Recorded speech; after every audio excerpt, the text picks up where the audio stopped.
लोक प्रशासन द्वितीय वर्ष के विद्यार्थियों का मैं स्वागत करता हूं। आज हम लोक कल्याणकारी राज्य के बारे में पढ़ेंगे।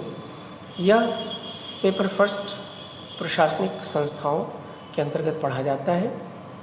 इससे पूर्व हमने अहस्ताक्षरवादी राज्य के बारे में विस्तार से जाना था।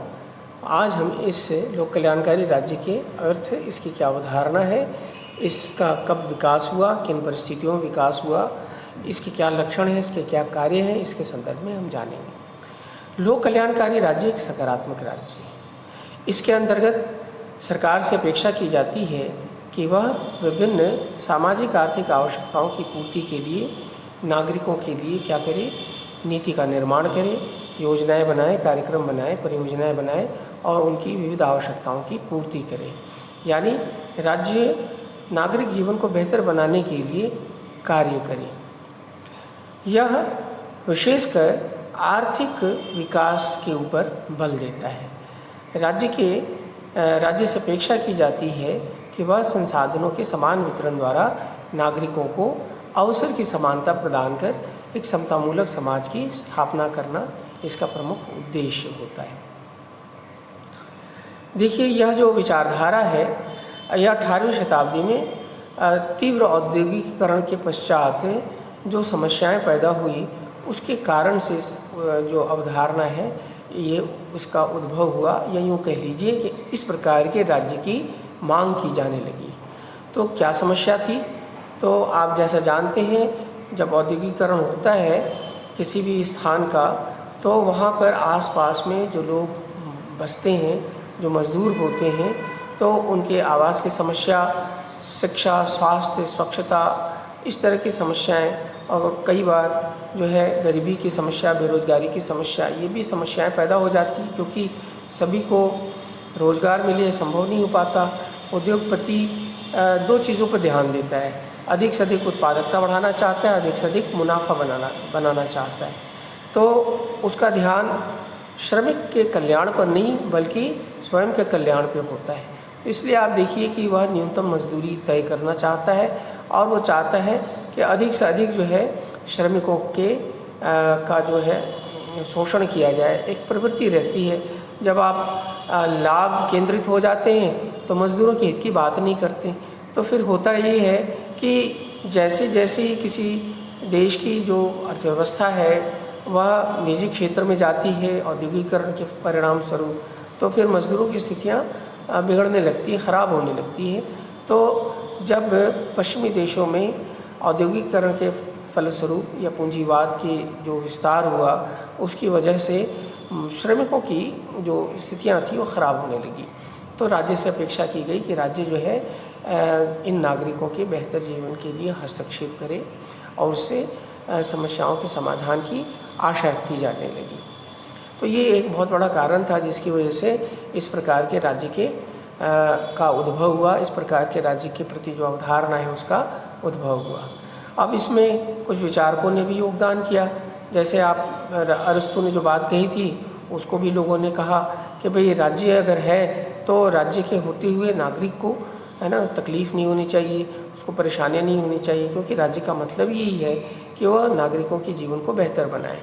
तो राज्य से अपेक्षा की जाती है कि वह सद्जीवन के लिए वह कार्य करे, नागरिकों के बेहतर जीवन के लिए वह कार्य करे। बेंथम और मिल जो उपयोगितावादी विचारक के रूप में जाने जाते हैं, इन्होंने भी राज्य की उपयोगिता इसी बात में निहित की कि अगर राज्य है तो उसे लोक कल्याण के कार्य करने चाहिए। राज्य का होने का मतलब ही है कि उसका उद्देश्य यही है कि वो लोगों के हितों का ध्यान रखे। तो इस तरह से राज्य को एक सकारात्मक राज्य के रूप में स्थापित करने की बात की जाने लगी कि राज्य को हस्तक्षेप करना चाहिए, उसे उद्योगपतियों के जो लालसाएं हैं, उनकी जो लोभ है, उसकी वजह से जो समस्याएं पैदा हो रही है उसको नियंत्रित करके और नागरिक जीवन को बेहतर बनाने के प्रयास करने चाहिए। इसी दिशा में आप देखेंगे इंग्लैंड में जब मजदूर दल की सरकार आई तो उन्होंने उद्योगों का राष्ट्रीयकरण किया और अनेक प्रकार के प्रगतिशील नीतियाँ बनाई, जिससे कि बेहतर मजदूरी, यानी कि एक होता है ना न्यूनतम मजदूरी तय कर दी, और उद्योगपतियों से पर यह जिसको कह सकते हैं निर्देश दिया कि आप श्रमिकों के जो कार्य जो घंटे हैं, वर्किंग आवर्स हैं, उसको आप उन्होंने निर्धारित किया। कार्य की परिस्थितियों को बेहतर बनाने के लिए नीतियाँ बनाई और मज़दूरों के कल्याण के लिए, उनके बच्चों की शिक्षा के लिए, स्वास्थ्य के लिए और आवास वगैरह के लिए अनेक प्रकार के कल्याणकारी योजनाएं बनाई। तो ये एक आप कह सकते हैं, जैसा कि बेंथम और मिल ने कहा, जिस प्रकार के राज्य की बात की, उसकी शुरुआत सर्वप्रथम इंग्लैंड में हुई। इसीलिए लोक कल्याणकारी राज्य का उदय का श्रेय सर्वप्रथम इंग्लैंड को जाता है। बाद में फ्रांस और जर्मनी में भी हम इसी प्रकार के राज्य के का विस्तार देखते हैं, इस प्रकार के राज्य की अवधारणा का विस्तार देखते हैं। और नेपोलियन तृतीय और बिस्मार्क ने स्वास्थ्य सेवाएं, बीमा, वृद्धावस्था में राज्य द्वारा सहायता प्रदान किया जाना, इस तरह के लोक कल्याणकारी राज्य द्वारा लोक कल्याणकारी सेवाओं का विस्तार किया गया। तो अब कुल मिलाकर बात ये है कि हम निजी क्षेत्र में जो लोग हैं, अपने स्वयं हित के लिए, लाभ के लिए जो कार्य करते हैं, तो हम ऐसा नहीं, राज्य जो है उन्हें पूर्ण छूट नहीं दे सकता, फ्रीडम नहीं दे सकता है कि आप जैसा चाहें वैसा श्रमिकों का जो है शोषण कर लें, आप जैसा मर्जी आए उनको आप वेतन या सुविधाएं दें। ये आप दोनों के बीच की बात नहीं है। मूलतः जो श्रमिक है वह एक नागरिक भी है और राज्य का यह दायित्व है कि नागरिक हितों की रक्षा होनी चाहिए। तो जो भी कार्य करें उद्योगपति, तो उसमें नागरिकों के कल्याण की बात होनी चाहिए। राज्य का यह कर्तव्य होगा कि यह देखे कि जो औद्योगिक संगठनों में जो कार्य की परिस्थितियां हैं वो बेहतर नागरिक जीवन प्रदान करती हैं या नहीं, और ऐसे नियम कानून बनाए ताकि उद्योगपति उनका शोषण न कर सके और उनको जो मिलना चाहिए उनके श्रम के बदले में वो उनको प्राप्त हो। और साथ ही साथ जो अन्य समस्याएं हैं नागरिक जीवन की, उसको और बेहतर बनाने के लिए राज्य भी प्रयास करे। तो इस जो अवधारणा है लोक कल्याणकारी राज्य, इस अवधारणा का जो विकास है, अगर आप ध्यान से देखेंगे तो यह व्यक्तिवाद के विरुद्ध एक प्रतिक्रिया के रूप में उत्पन्न हुआ। अब आप कहेंगे व्यक्तिवाद से तात्पर्य क्या है? तो अहस्यक्षवादी राज्य जो था वो व्यक्तिवाद का समर्थक था। वो चाहता था व्यक्ति को अकेला छोड़ दो, व्यक्ति अपने हितों का श्रेष्ठ जो है रक्षक है, वो अपने हितों को बहुत अच्छी तरीके से समझता है। राज्य को आर्थिक क्रियाओं में हस्तक्षेप नहीं करना चाहिए और व्यक्ति को पूर्ण स्वतंत्रता देने के लिए जो है ऐसे जो है स्थल बनाए जाए, जहाँ ये आपने नाम सुना होगा कि हर शहरों में ऐसे कह सकते हैं शरण स्थल बनाए जाते हैं, शेल्टर होम जिसको कह सकते हैं, वहाँ आप रह सकते हैं। जो जिनके पास घर नहीं है, जिनके पास कोई रोज़गार नहीं, उनको भोजन उपलब्ध कराना, ये हम आप कह सकते हैं न्यूनतम जीवन स्तर की गारंटी में कि सबको हम रोज़गार दें, 14 वर्ष तक बच्चों को मुफ्त शिक्षा दें, ये सारी बातें इसमें शामिल हैं। तो लोक कल्याणकारी जो राज्य होता है वह उसमें उसके जो भी कार्य होते हैं उसमें सामाजिक आर्थिक विकास कार्यों की प्रधानता होती है। ये सारे लक्षण आप उसमें देख सकते हैं। इसी संदर्भ में आप देखिए लोक कल्याणकारी राज्य के क्या कार्य होंगे। तो ये समाज सुधार का कार्य करेगा, श्रम कानूनों का नियमन करेगा। श्रम कानूनों का नियमन का तात्पर्य है कि जो श्रमिक हैं उनके बेहतर जीवन के लिए उनका शोषण न हो, उसको रोकने का उपाय करेगा। कार्यस्थलों में जो परिस्थितियां हैं वो अच्छी होनी चाहिए, उनके स्वास्थ्य के साथ खिलवाड़ नहीं होना चाहिए और उनको जो है बेहतर मजदूरी मिले, ऐसे कानून बनाए जाएंगे। तो समाज सुधार से तात्पर्य है कि समाज में जितने भी प्रकार की बुराइयां हैं उनको दूर करने का ये प्रयास करता है। कृषि उद्योग और व्यापार का नियमन करता है, ये इसका प्रमुख कार्य होता है, क्योंकि इसी के माध्यम से वह नागरिकों को रोजगार के अवसर उपलब्ध कराएगा, इसी के माध्यम से वह उनके बेहतर जीवन का के उपाय कर सकेगा। असहाय को सहायता देता है, जो अक्षम लोग हैं उनको सहायता देता है, ये सोशल सिक्योरिटी की बात होगी। शिक्षा, स्वास्थ्य, आवास, स्वच्छता जैसे बुनियादी कार्यों का दायित्व होता है। और इसमें ध्यान रखने की बात है, व्यक्ति को पूर्ण स्वतंत्रता या असीमित स्वतंत्रता या परम स्वतंत्रता प्राप्त नहीं होती है, उनको मर्यादित स्वतंत्रता मिलती है।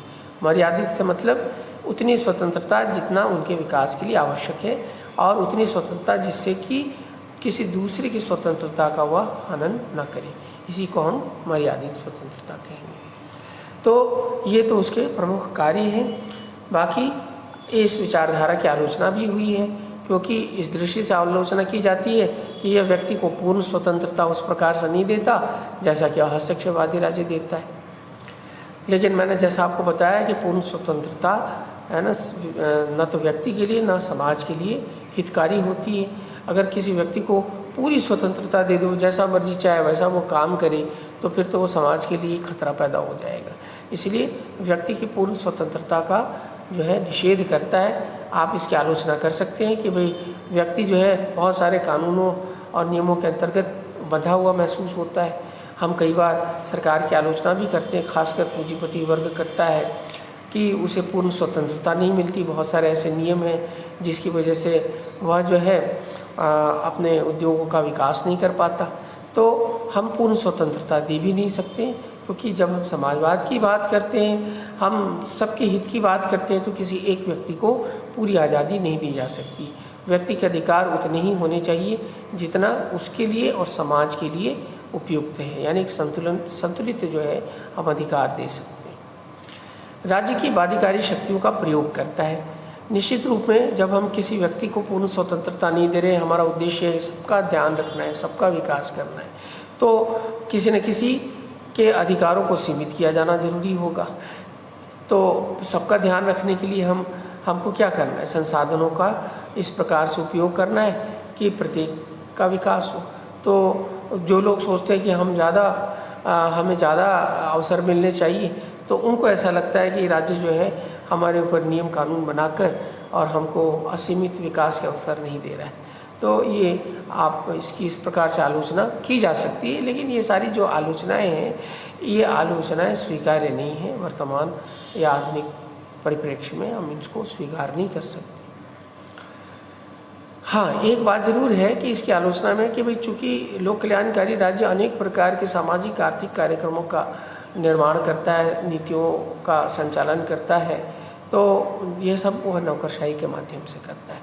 तो नौकरशाही अपने आप में एक समस्या पैदा हो जाती है, क्योंकि नौकरशाही जो कार्य करने के जो तौर तरीके होते हैं नौकरशाही के, वो बड़े जटिल हैं, नियमों पर आधारित होते हैं। तो जो भावना लोक कल्याणकारी राज्य की है कि हम प्रत्येक व्यक्ति का सर्वांगीण विकास करें, तो नौकरशाही नियमों में फंसी रहती है।